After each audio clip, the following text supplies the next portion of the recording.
Good morning, guys. This is Ma'am Luisa here in the house. It's 5 a.m. We are early for our third day here in Basco because magsasabtang tour tayo. And for today's activity is magsasabtang tour tayo. This is also part of our tour package that we got here in Naidi Hills Travel and Tours. So medyo maaga po tayo ngayon kasi bibiyahe pa tayo papuntang Ivana Port, which is 30 minutes. And then sasakay naman tayo ng bangka for another 30 minutes papuntang Sabtang. And we will be exploring Sabtang for half day. Di ba, Ma'am Katya? Yes, of course. Oh, Sir AJ. Yeah. How about me?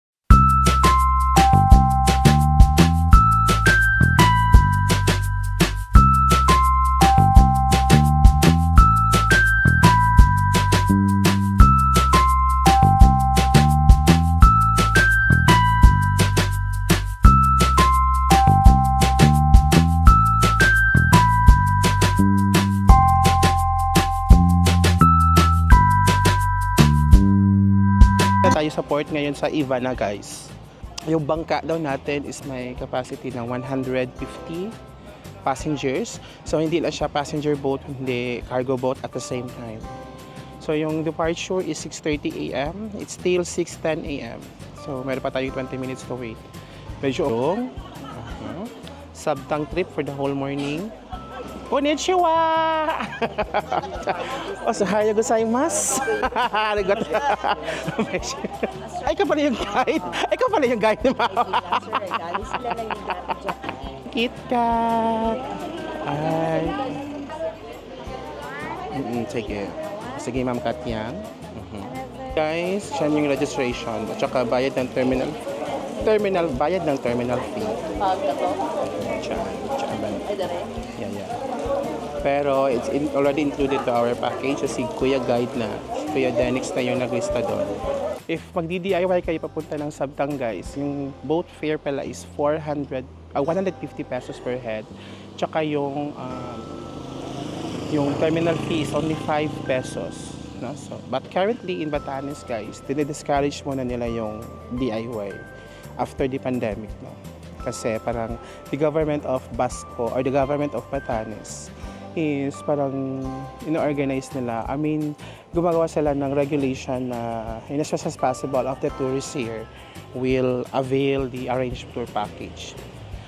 Kaya it's also part of ano din siya, guys. It's also part of the economy, no? Yung mga income din also ng mga people na nandito sa Batanes. Mag-arrange tour package naman is very convenient naman siya, guys.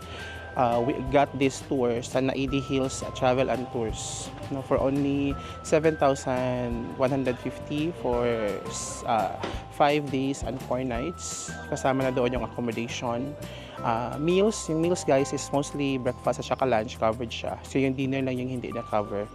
Then accommodation, meals, transportation, yung van, all entrances, lahat ng mga fees na babayaran is kasama na doon sa pinaya natin na tour package, which is 7,150.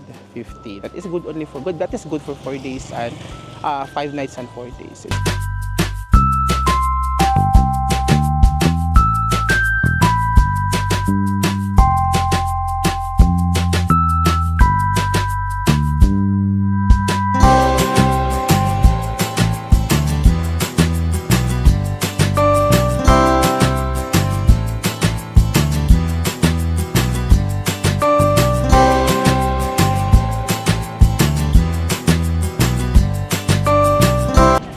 We have reached Sabtang. It's a bit bumpy ride, guys, but it's tolerable. After 30 minutes, we have reached Sabtang. Yung ride, guys, is a bit bumpy. Malalaki kasi yung alon. Pero tolerable lang naman siya. Hindi naman siya ganong ka-scary. Guys, medyo mainit. Kanina maulan, tapos ngayon mainit na naman. Tapos maya-maya uulan ulit. Kasi meron tayong tropical storm somewhere in the east of the Philippines, kaya ganun ang weather. Pero nevertheless, majority naman sa weather is mainit. And So, sinudo ulit tayo ng van guys. So, magbavan pa rin tayo as we tour around Sabtang for a half day.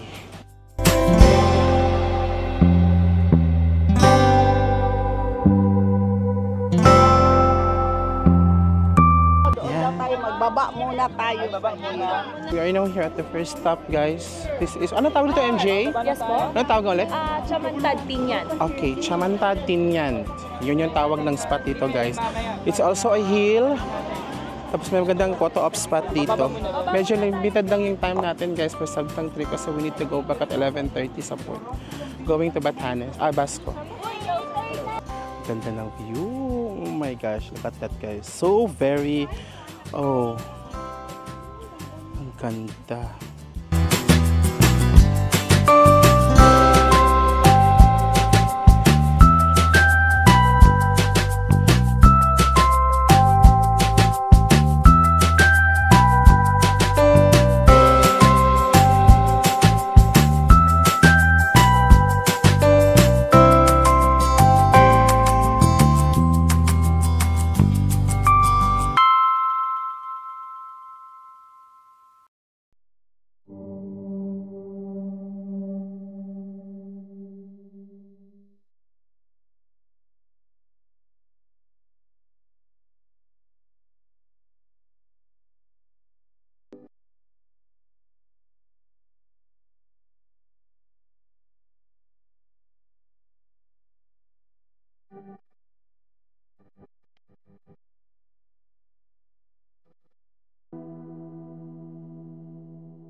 Okay, so we are now done here guys sa first spot natin. Ang daming pag-photo opportunity spot. Kaso na ang daming amor seko. Naninikit sa mga damit mo sa medyo Makati siya. Konti. Look at it guys. Ang ganda ng tanawin dito guys. Oh my gosh. Para ako na sa Mount Rainier sa Washington. Guys, so dito na tayo sa next stop which is the Chavayan traditional stone houses. Meters away lang from the first spot that we have visited.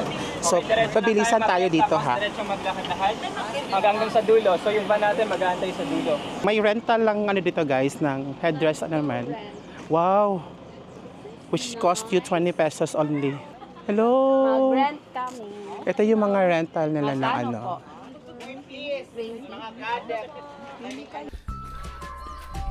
Ay, dito na tayo sa Chavayan houses. Chavayan traditional house. Ayan. May mga stone houses sa may gilid. Yan guys, may mga stone houses dito, ang dami.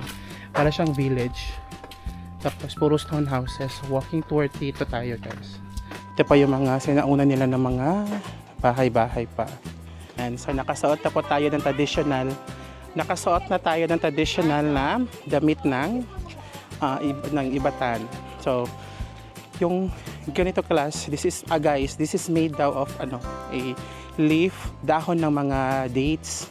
Kasi dito sa Sabtang marami daw mga tanim na dates. Though yung mga dates dito are dwarf style o yung medyo maliliit na mga puno ng mga dates. So yung mga dahon nun, ginagawa nilang ganito. Yan.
Nasa third spot na tayo guys. It's a church here in Sabtang.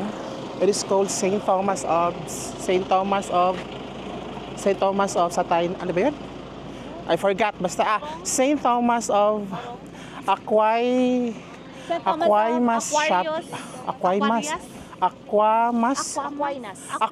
Chapel. Diyos ko Lord, ang hirap ng mga ilitok. Just a small chapel. And so ganyan siya. Yan. Tap, auto up dito lang ang peg.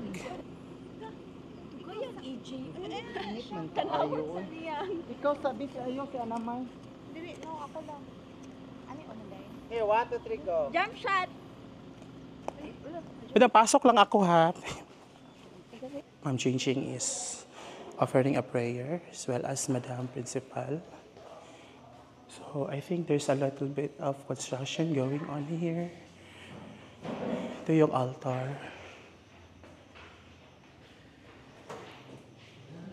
Magdasal tayo dito sa Mary Bolto. We'll give you a time. So 10:20 dapat tapos na tayo for the tour.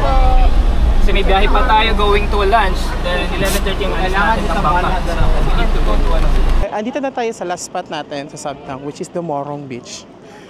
Supposedly may papuntahan pa tayong isang church, so hindi na namin, we decided not to push na lang that one because we are running out of time. Kasi nagandahan kami sa first spot natin dito sa Sabtang. We stayed for almost 1.5 hours. So we decided to proceed immediately here sa Morong Beach, which is another highlight also here in Sabtang. Pupunta tayo dito. Ito yung spot guys, ito sa Sabtang, yung sikat dito na parang may parang may arko ng beach. Yeah. In the entirety of Sabtang is para ka talaga nasa New Zealand. Oh my gosh. Wow! Wow! Wow! Wow!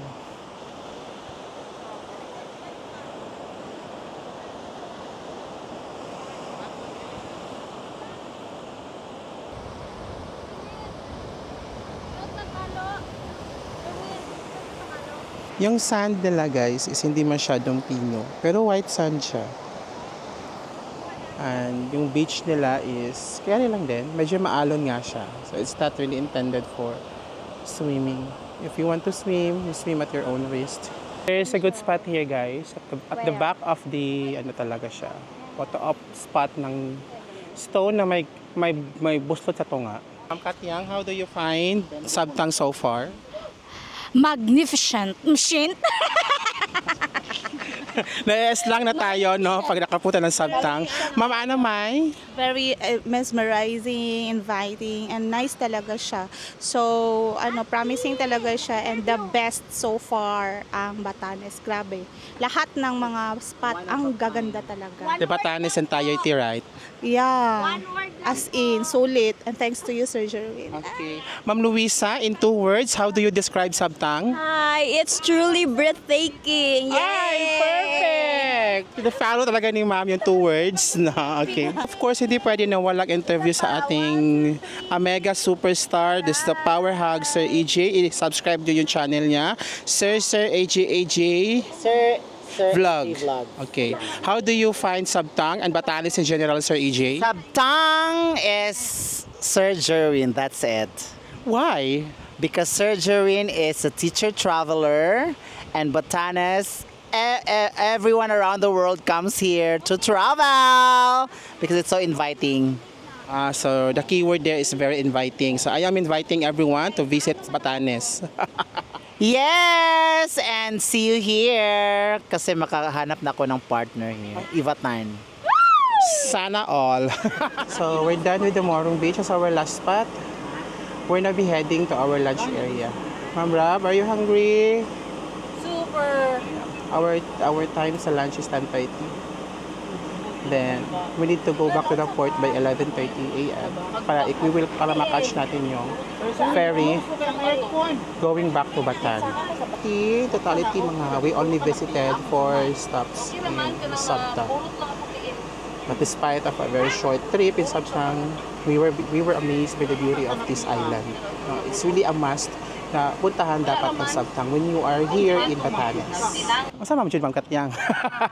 Nasa lunch spot na tayo, guys. So the lunch spot is somewhere here in the town na Sabtang. Yan. Tapos, tingnan nyo guys, may nakikita akong lighthouse malapit sa aming lunch spot. Ayun.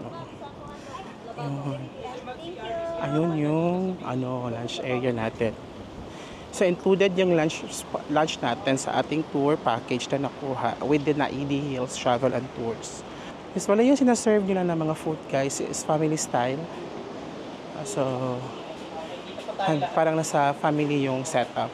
Ganyan lang. Guys, look at the aftermath of our lunch. There is some set meal lang siya, parang family style yung dating. Okay. So after here is we will now proceed to the port which is just near, malapit lang siya doon. Tapos na kami nag-lunch guys, so we're now be heading to the port now. And we will catch the boat ride at 11:30 a.m. So this will be the wrap-up of our Sabtang trip. But we still have one spot to visit in Batan Island, which is the Fountain of Youth. We're back at the port guys.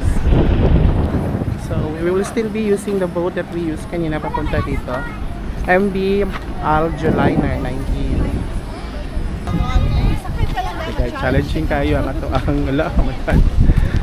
very challenging yung ating pag-akyat sa bangka. Lakas kasi yung alon right now.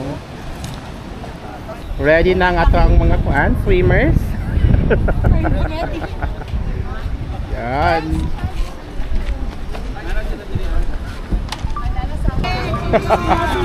Okay, boarding na tayo guys. Senior. Next, mga nasa premium class, sa business class.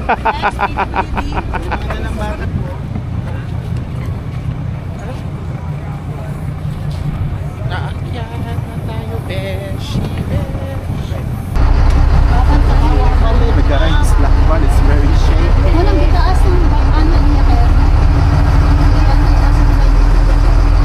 Isik lang.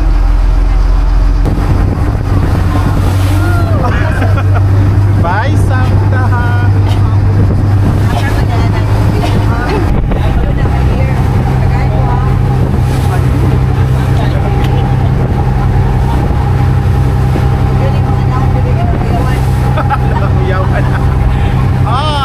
Relax lang, John.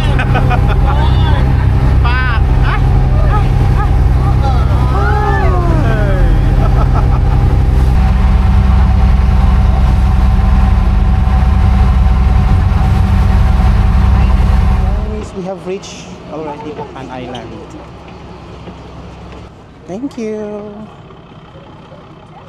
Hi, finally we have reached Batan Island. The ride was so rough, guys. Ang laklaki ng mga alon. Pero tolerable lang naman siya. Safe naman yung bangka. So after here, guys, is punta na tayo ng Fountain of Youth. So this is short ride lang siya from here sa Ivana. We will be spending a lot of time sa Fountain of Youth kasi maliligo daw tayo doon. Tapos meron pong beach sa may Fountain of Youth.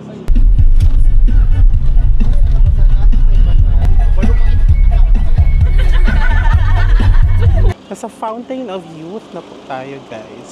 So meron siyang konting track pababa. A little bit of the track. So dito sa Fountain of Youth, guys, pag maliligo ka, babalik ka sa magkakaroon ng -10 sa age nyo po. Pabata po kayo. Ayan, guys, ang lalaki ng mga bato. Medyo challenging pa dito yung trail papunta ng Fountain of Youth. So this is one thing that you have to consider, especially if you have elderly with you. Diyos ko, guys, may hagdanan pa pababa. Diyos ko, Lord, iniisip ko pala yung paakyat, hinihingal na ako. Inali na sa baba na tayo ng Fountain of Youth. Magkano bang entrance ate? 100 po. So 100 pesos yung entrance fee, guys. Pero yung ating entrance is still included in our tour package. Tingnan mo itong Fountain of Youth. Wow! Ito yung fountain na nakakabata. The fountain of, oh my gosh. After a very long and tiring walk. Ay, maliligo na tayo ng Fountain of Youth place, guys. Totality. May dalawang kubo na malaki. 1, 2, yeah. 100 pesos yung entrance. Doon banda is may CR tsaka bihisan. And then ito na yung fountain, yung guys, yung pool. Maliit na siya na pool. It's a spring. Ayan. It's a spring and then that's it. Sir Jerwin! Wala dyan sa mong live!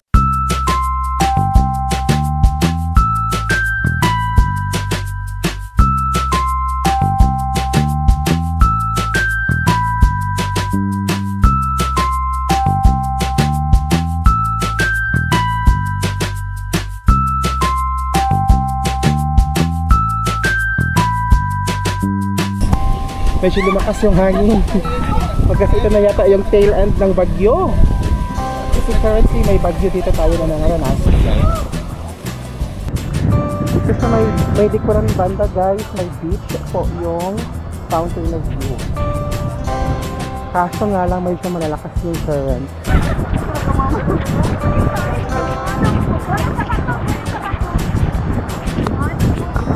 Play na ha. Naka-roll na. Sorry. Bilangan man ako. Sige lang, paano ka naka-hold na white? Jane! Yes, hello!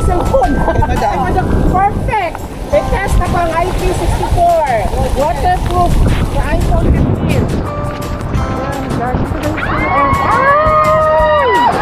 Ay! Madam Aloni. Ay!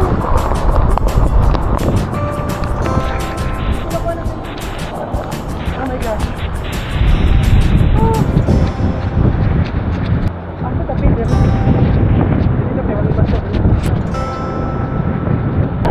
Gusto check mo tayo dala. Gusto ko mag-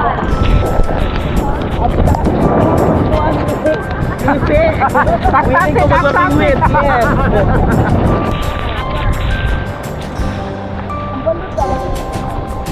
Dali, hinay man. Hinay ganito.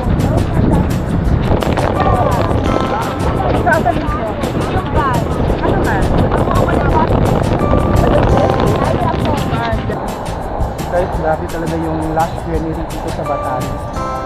Even na umuulan, no? The video will not give justice talaga, guys. Really talaga. Oh my gosh, look at that, guys. Our Spring of Youth gaming is now done. We stayed here for almost 2 hours, guys. Kasi medyo lumakas yung ulan. So yung yung tubig galing sa bundok is naghalo na sa dagat tsaka sa spring kaya nagkulay brown na siya. But nonetheless, ganda yung spring guys kasi combination siya ng fresh water at saka salt water, kaya ganda. So after here, I guess we'll be go back now to the accommodation and that will wrap up our third day here in Batanes.